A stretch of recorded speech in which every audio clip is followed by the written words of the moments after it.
Salam olsun əziz və böyük Türk millətim. Salam olsun Mustafa bəy sizə və MGTV izləyicilərimizə. Demək, bu günlər Kuzey Kipris Türk Cümhuriyyətinə qarşı oynanan bu oyunun və Türk dövlətlərinin bu xəyanəti bu 2 il bundan öncə Biden yönetimində Türkiyəsiz, bir də Azərbaycansız Türk dövlətlərinin Washingtonda yaptıkları toplantıda, gizli toplantıdan və oradan geri döndükdən sonra Türk Dövlətləri Təşkilatına başqa cür baxışları və bu son olaylar Avropa Birliyinin 12 milyard euro ekonomi çıxarlarına görə bu imza atmaqları və Güney Kipris Rum kəsimini elçiliyi açmağı tanımaqları və Türkiyəmizi işğalçı kimi qələmə verməkləri.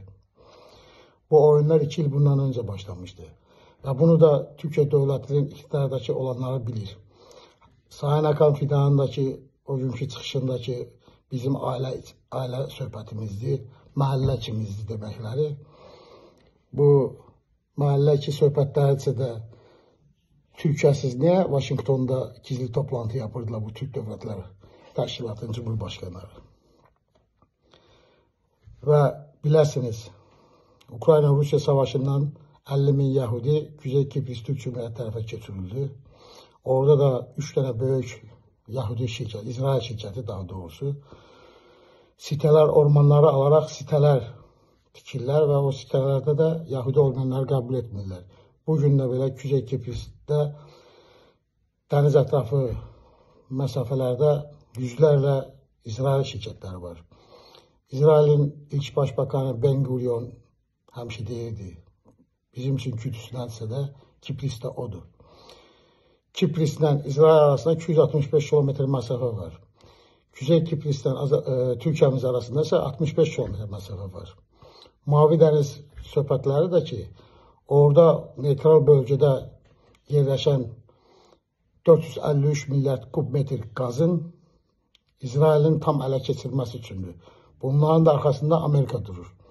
Yəni, bu günləri baş verən olaylar heç də bugündən başlayır. 2 il bundan öncə başlamışdı və son mərhələyə gəldilər.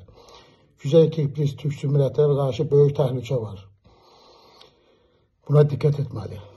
Və sonunda da bir kəlmə demək istəyirəm İstanbul kanalına. Nəyin bahasına olsun İstanbul kanalı açılmamalı. Həm deprem bölgəsinə görə, faylara görə, həm də ki İstanbul kanalının arxasında başqa bir işlər durur. İstanbul kanalı yapılarsa aynı Manhattan kimi olacaqdır və İstanbulda viza ilə eləyəcəklər. Hətta Türkiyənin içindəki Türk vətəndaşlarına da hamıya viza olacaq və orada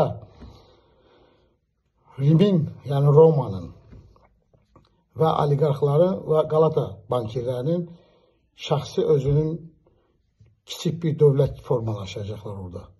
Buna heç şey imkan vermək olmaz. Kanal İstanbul Türkiyəmizin ən böyük təhlükəsidir. Allah'a emanet olun. Ne mutlu Türk'üm diyene.